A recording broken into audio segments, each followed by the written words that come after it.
So it's another beautiful day on the battle for Azeroth Beta, and today we're taking a look at the Blood Decay. Some cool new stuff here. A few Legion legendaries and trait have been added to our kit, and more importantly, Bloodworms is viable once again. So I'll be going over all the changes to our base toolkit talents and give you my thoughts on the changes and the gameplay. So let's start off with the base stuff. Bone Shield now increases our armor instead of just reducing overall damage taken, and this is pretty much the same across the board for every tank out there. So it increases our armor by 40% of our strength and increases our haste by 10%, so it works the same way as before, only that it increases armor now instead of damage reduction. The blood shield we get from our mastery has been buffed by roughly 33%, so getting those big death strike heals off will give us a much bigger shield now. And on that note, death strike now heals for 25% of recent damage taken, and the minimum amount it can heal is now 7% of our max HP. So this just adds more incentive to use Death Strike properly, especially now that our old Legion trait is gone, the one that increased our max HP if it overhealed. And Dancing Rune Weapon now has a 2-minute cooldown instead of 3. Awesome stuff. It's a great defensive cooldown, great DPS cooldown, so it's just good to get it more often. It has been added to the global cooldown, but it's not the end of the world. And on the GCD note, they've also added Death Grip to it, which is a bit annoying to say the least, but what you gonna do? Moving on, Wraithwalk is no longer baseline, it's instead a talent, but we've got Death's Advance instead. 45-second cooldown increases movement speed by 30% for 8 seconds, and you can't be slowed below 100% of your normal speed during it. On top of this, you're immune to CC like knockbacks and slows. It also adds a passive, you cannot be slowed below 70% of your normal speed at all time. Overall, sad to see that Wraithwalk is no longer baseline, especially since DK's mobility has been a bit of a joke in Legion, so reducing it even further is a bit sad. However, there are loads of uses for Death's Advance, lots of mechanics you can ignore due to the slow and knockback immunity. Take the wins on the new raid boss Mother, for example. Everyone else is getting flown around, but you just stand your ground instead. And our AoE grip, Gorefiend's Grasp, has had its range reduced to 15 yards instead of 20. Nothing groundbreaking, but it takes some getting used to. And Heart Strike Slow has been reduced to 20% instead of 50%. Again, in line with most of the changes they've made to slows. And I think that pretty much covers the base stuff, so let's check out the talents instead. On the first row, the 56 row, we have Heartbreaker, Blood Drinker, and Rune Strike. Heartbreaker Heart Strike generates 2 additional runic power per target hit. So it's just some added runic power regen, works great for cleave and AoE, get a few more death strikes out. Blood Drinker, it costs 1 rune, it's on a 30-second cooldown, and you drain X amount of health from your target. You can move, parry, dodge, and use defensives while channeling this. It does an absolute ton of damage on single target, and it heals you for a lot. So it's great for doing more damage, but it also works very well for self-sustain, especially if you combine it with Vampiric Blood. And Rune Strike, 1 minute recharge and you can have 2 charges. Strike the target dealing X amount of damage and you generate 1 rune. The cooldown is reduced by 1 second for every rune you spend.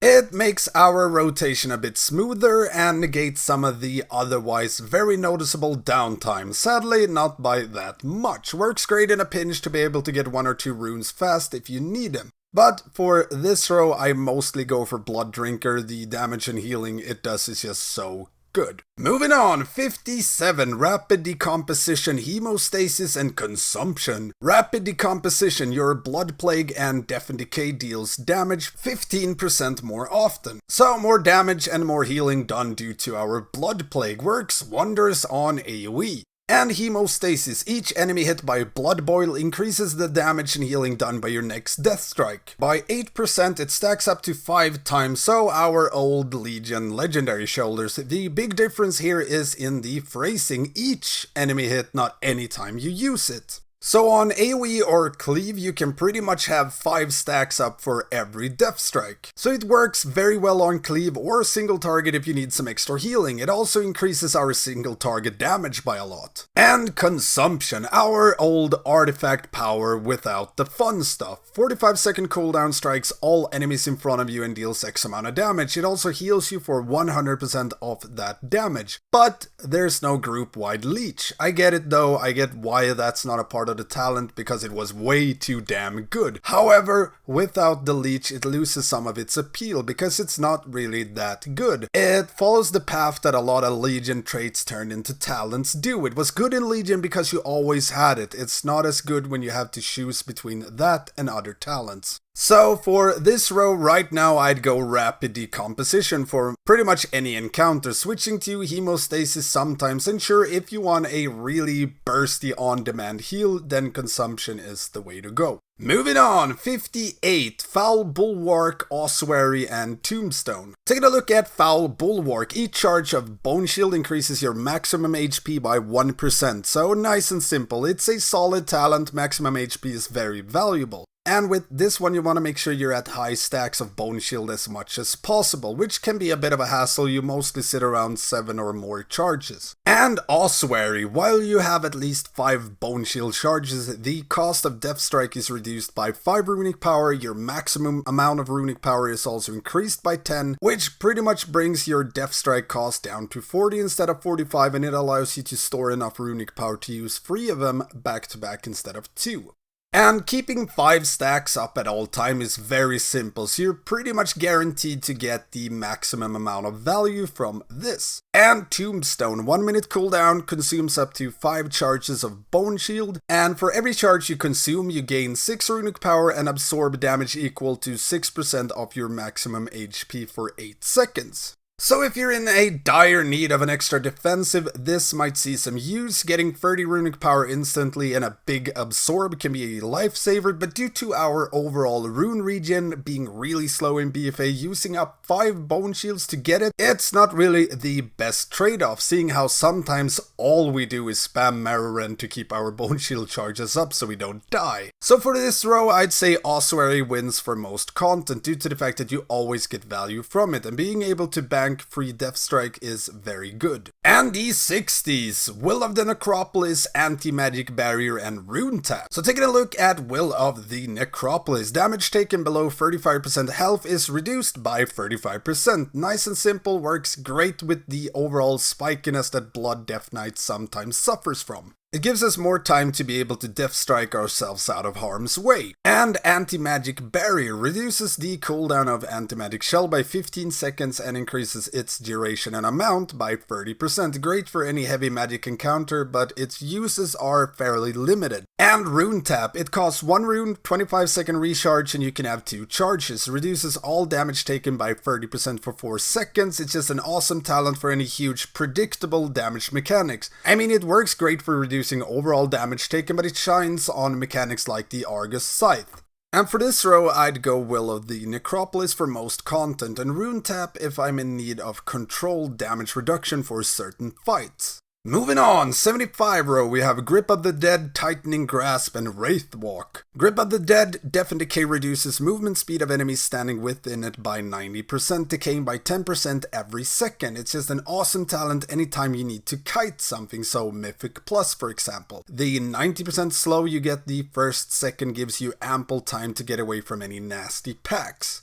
And Tightening Grasp reduces the cooldown on Gorfiend's Grasp by 30 seconds. Not much to say, need your AoE grips more often and go for this one. And Wraith Walk works like Wraith Walk, 1 minute cooldown, removes all root snares and increases your movement speed by 70% for 4 seconds. Taking any action cancels it, and while Wraith Walk is active, you cannot be slowed below 170% movement speed. Not much to say here really for this row, it depends on what content you're doing. Wraith Walk anytime you can't or don't need to grip or slow, Grip of the Dead for kiting, and Tightening if you need more AoE grips. And the 90s row, we have Voracious, Bloodworms, and Mark of Blood. Voracious Death Strike grants you 15% leech for 6 seconds, so the more damage you deal, the more damage you heal. But this one is very solid, it's incredible on AoE, and timing it with certain cooldowns like Vampiric Blood or Dancing Rune Weapon or Blood Drinker turns it into a good source of burst healing. And good old Bloodworms! Your auto attacks have a chance to spawn a Bloodworm. Bloodworms deal a bit of damage to your target for 15 seconds and then burst, healing you for 15% of your missing health. And if you drop below 50% health, your Bloodworms will immediately burst and heal you. The big difference here is that it procs off your auto attacks instead of crits, so they have a much higher and more reliable uptime this time around. Granted, the actual heal from them can be either amazing or useless, but trying it out on pure single target, it healed for a lot more overall than, say, Voracious did. And the fact that they always burst when you drop below 50% makes them more often awesome instead of useless, and on top of this, they actually do a lot of damage as well. The only thing with Bloodworms is it should be baseline for blood. I don't know why, I just love seeing those little worms crawl around. And Mark of Blood costs 30 runic power, it's on a 6-second cooldown, you mark an enemy for 15 seconds, the enemy's damaging auto attacks will also heal their victim for 2% of the victim's max HP. As far as talents goes, this is fairly lackluster. It might work on bosses that has a faster than average swing timer like Balrog the Gatekeeper from Firelands, but other than that, it's not that great, mainly due to the fact that it costs 30 runic power, meaning you sacrifice death strikes to get a bit of extra healing, which is far less than that of, say, Bloodworms. So for this row, I gotta say Bloodworms. It works great for single target and AoE, it is a noticeable DPS increase, and it heals for a ton. Voracious might be ahead on heavy AoE in dungeons, and will definitely scale very well with gear, but for most situations I'd go for the little wormies. And the last row, we have Purgatory, Red Thirst, and Bone Storm. So, Purgatory, it prevents fatal damage and instead absorbs healing equal to the damage prevented.